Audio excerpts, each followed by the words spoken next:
আসসালামু আলাইকুম। কেমন আছেন সবাই?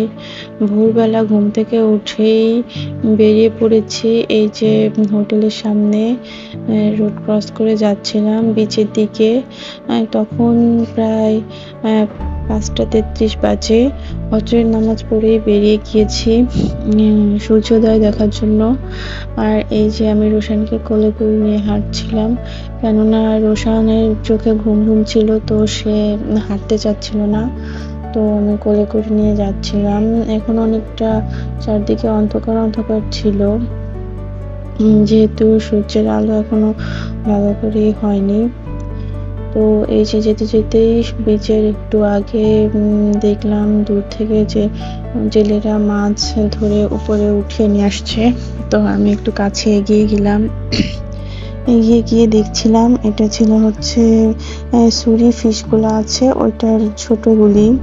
তো এই যে ফ্রেশ ফিশগুলি সদ্য সমুদ্র থেকে তুলে এনেছে, এখন সবগুলি বাছাই করছে, প্রসেসিং করে দেন নিয়ে যাবে বিক্রির জন্য।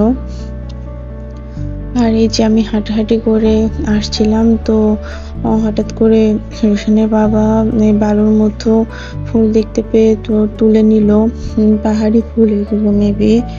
আর ওই দেখেন আকাশে এখনো চাঁদ দেখা যাচ্ছে, মানে চাঁদ এখনো ডোবে নাই। তো আমি যে সামনের দিকে রোশনকে নিয়ে গিয়ে যাচ্ছিলাম, বিচের এই সবগুলো চেয়ার পুরো ফাঁকা, আর আমরাই মনে হয় বিচে সবার আগে এসেছি। এসে পুরোটা বিচ ফাঁকা ছিল, কোনো মানুষ ছিল না একটাও। তো আমরা আসার কিছু সময় পরে দেখলাম ১-২ জন করে লোক আসছিল। আর এই যে বিচে আসার পরেই হঠাৎ একটি লাল কাঁকড়ার আগমন হলো। মানে বিচটা ফাঁকা ছিল, লোকজন ছিল না, এই জন্য এটা দেখা গিয়েছে। আর বিচে যখন লোকজনে ভর্তি হয়ে যায় তখন এই কাঁকড়াগুলি আর বাইরে দেখা যায় না। তারা বালু গর্ত করে বালুর মধ্যে ঢুকে পড়ে। তো সৌভাগ্যক্রমে ভোরবেলা আসার কারণে জনাকীর্ণ ছিল না বলেই তাদের দেখার সৌভাগ্য হয়েছে আমাদের। এরপর এই যে রোশনের বাবা তাদের পলি করে নিয়ে এসেছিল বিচের কাছাকাছি, আর পানিতে ছেড়ে দিয়েছে। তো সেও ভেসে দূরে চলে যাচ্ছিল, কেননা তাকে ধরে রাখার তো কোনো মানেই হয় না। আর এই যে সমুদ্রের গভীরতা, সমুদ্রের ঢেউ আস্তে আস্তে বাড়ছে, কেননা আগে তো জোয়ার ছিল না, ভাটা ছিল। তো এখন আস্তে আস্তে জোয়ারের পানিতে সামনের দিকে এগোচ্ছে। আর এটা ছিল হচ্ছে পূর্ব দিকের আকাশটা, সূর্য উদিত হচ্ছে আস্তে আস্তে। আর এই দিকটা থেকে সূর্যোদয়টা ভালো করে দেখা যায় না, বিচের সাইড থেকে বিচের দিকে গিয়ে ভালো করে দেখা যায়। তো ওই দিকের ফুটেজটা আমি নিতে পারিনি, যেহেতু তখন ফোন ছিল না হাতের কাছে। বিচে যখন গিয়েছিলাম সূর্যোদয়টা দেখতে, এই তো তারপর রোশনার আমি কিছু শামুক এই কফি কাপের মধ্যে কুড়িয়ে নিয়েছিলাম, আর এগুলো ওয়াশ করছিলাম, বালুগুলো ধুয়ে ফেলছিলাম। তারপর আমি রোশানকে দেখাচ্ছিলাম যে দেখো এই কাপটা কি সুন্দর ভেসে যাচ্ছে অল্প পানির মধ্যে। রোশান এটা দেখে খুবই মজা পেয়েছে, আর সে আমাকে বারবার এটা করতে বলছে যে মাম্মা বারবার করে এটা ভাসাতে বলছে। আমি ভাসাচ্ছি আর সে পাশে দাঁড়িয়ে দাঁড়িয়ে দেখছে। তো এইভাবে কিছু সময় খেলা করলাম রোশনের সঙ্গে। আর এই যে রোশন বললো কাপের পরে সানগ্লাসটা রাখতে, আমি শামুক ভর্তি কাপের পরে সানগ্লাসটা রাখলাম আর তাকে দেখাচ্ছিলাম। এবার ছেলেরও ইচ্ছা হয়েছে আমার মতো করে এই কাপগুলি সমুদ্রের পানিতে ভাসাবে। তো সে বাবার কাছ থেকে এই কাপগুলি কালেক্ট করে নিয়ে এসেছে, আর আমাকে বলছে তুমি আমাকে সঙ্গে নিয়ে চলো, আমি একটু ভাসাবো। তো ছেলে যেহেতু ইচ্ছা, তো আমিও চলে গেলাম ছেলেকে নিয়ে। তবে সে তো একটু বেশি পণ্ডিত, নিজে নিজে একা একাই করতে চায়। আমি তাকে দেখিয়ে দিচ্ছিলাম এভাবে করো, সে নিজে নিজেই করবে। আর খালি কাপ দিলে উল্টে যায়, তো কাপের মধ্যে একটা কিছু দিয়ে বসিয়ে দিলে সেটা অনেক সময় ভাসে। এই যে এটা দেখানোর পরে রোশানও ওটা শিখে গিয়েছে। পরে আমরা একসাথে দুটা চায়ের কাপ ভাসিয়ে দিয়েছি। ওই যে কি সুন্দর যাচ্ছিল মাশাআল্লাহ। তারপর যে রোশান দূরে দাঁড়িয়ে দেখছিল, আমি বললাম টাটা বাই বাই করো, তো সেটা করলো। আর এই যে একা একাই এখন বালুর মতো হাঁটাহাঁটি করছে। তো ওটা একবার বাবার দিকে যাচ্ছিল, একবার আমার দিকে আসছে, বেশ মজাই করছিল। তবে আমি তাকে বলেছিলাম যে উপরে উঠে এসো। সে পানির মধ্যে আমাকে হাত রাখতে বলছে। সে নিজের সানগ্লাসও রাখছে, আবার নিজের হাতও রাখছে। এবার দৌড়ে বাবার কাছে যাচ্ছিল। অলরেডি তার বাবা আমাদের জন্য একটি বসার সিট ভাড়া করে নিয়েছে, কেননা এত সময় বিচে তো দাঁড়িয়ে থাকা যায় না। আর তখন সূর্য উঠে গিয়েছিল, অনেক রোদ ছিল।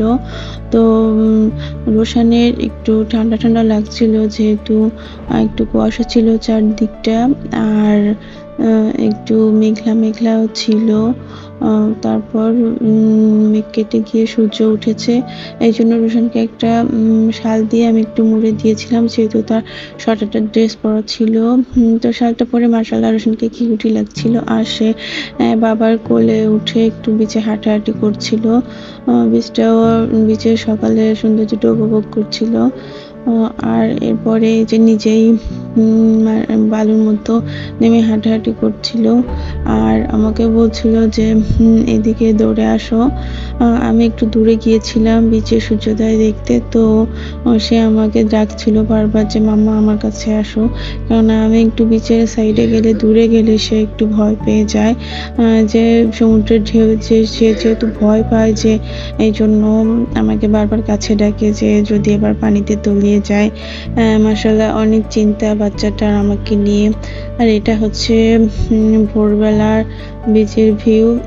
এখন আস্তে আস্তে সূর্যোদয় হচ্ছে, আর লোকজনেরও আবির্ভাব হচ্ছে বেশি বিচে। তো সকালবেলার এই ওয়েদারটা খুবই ভালো ছিল। আর এই যে বাবা ছেলে রিল্যাক্স করছে, রেস্ট করছে। আমি একটু ভিডিও করে নিচ্ছিলাম। বাবা যে স্টাইলে শুচ্ছিল, ছেলেও বাবাকে কপি করে সেই স্টাইলে শুচ্ছিল। আর আমি যে একটু কফির সঙ্গে কেক ভিজিয়ে খেয়ে নিচ্ছিলাম। রোশানকে একটু দিয়েছিলাম, বাট সে খায়নি কিছুই, যেহেতু এত সকালে সে কিছুই খায় না। তো এই যে বাবা ছেলে রিল্যাক্স করছিল, আর আমি একটু কফি খেয়ে নিলাম। আর বিচের অসাধারণ সকালবেলার ভিউ দেখছিলাম। তারপর তার বাবার সাথে একটু কফিও শেয়ার করলাম, যেহেতু তার কফি প্রায় শেষ হয়ে গিয়েছিল, তো আমি আমারটা থেকে তার সঙ্গে একটু শেয়ার করলাম। তো সকালবেলা বিচের ভিউটা আসলে অসাধারণ ছিল, যেটা ক্যামেরায় ক্যাপচার করা সম্ভব না, বা এই সৌন্দর্যটা বলে বোঝানো যাবে না। যারা সামনে থেকে দেখেছে বা উপভোগ করেছে শুধুমাত্র তারাই এটা ফিল করতে পারবে। তারপরে যে বিচে ঘোরাঘুরি শেষ করে প্রায় 7:30 বাজে আমরা বিচ থেকে ব্যাক করছিলাম। আর ব্যাক করার মাঝে রোশান এখানে দাঁড়িয়ে বলছে এই দেখো মাম্মা, এই পুকুরটার মধ্যে অনেকগুলা ফিশ আছে। তো আমি একটু দাঁড়িয়ে দেখলাম। আর এই যে বাবা ছেলে যাচ্ছিল হোটেলের দিকে, আমি যাচ্ছিলাম তাদের পিছন পিছন। আর ছেলে তো যাওয়ার পথে বাবাকে এটা ওটা হাজারো কিছু দেখছিল, দেখাচ্ছিল আর প্রশ্ন করছিল। ভাগ্যিস যে সে একটু হাঁটাহাঁটি করছে, না হলে তাকে কোলে নিয়ে আসলে খুবই কষ্ট হয়ে যায়, যেহেতু এখন বড় হচ্ছে। তারপরে সে তো একটু মাতুব্বরি বেশি করে, বাবার সাপোর্ট ছাড়াই নিজে নিজে একা একা হাঁটতে চায়। তারপর হাঁটতে হাঁটতে সামনের দিকে এগিয়ে যাওয়ার পর তার হঠাৎ মনে হলো যে মাম্মা আসছে কিনা, তো সে আবার পিছনে ফিরে একটু দেখছিল। এইবারে যে হোটেলের সামনে আমরা চলে এসেছি হাঁটতে হাঁটতে। এখন সে মাম্মার হাত ধরে হাঁটছে সামনের দিকে। এবার আমরা চলে যাব নাস্তা করতে, যেহেতু আমরা অনেক ভোরে বেরিয়েছি, তো কিছুই খাওয়া হয়নি। এই যে চলে আসলাম নাস্তা করার জন্য। আসার পরেই তো রোশান মেনু কার্ডটা নিয়ে দেখছিল, এটা ওটা খাবে, আবদার করছিল। আসলে সে শুধু অর্ডারই করে কিন্তু ওভাবে কিছুই খায় না। তো আমরা এরপরে অর্ডার করলাম হচ্ছে পরোটা, আ ডাল ভাজি আর হচ্ছে ডিম পোস্ট। তো আর চা অর্ডার করেছিলাম। এগুলোর মাধ্যমে আমাদের সকালের নাস্তা শেষ হলো। সবাই ভালো থাকবেন, সুস্থ থাকবেন। আল্লাহ হাফেজ।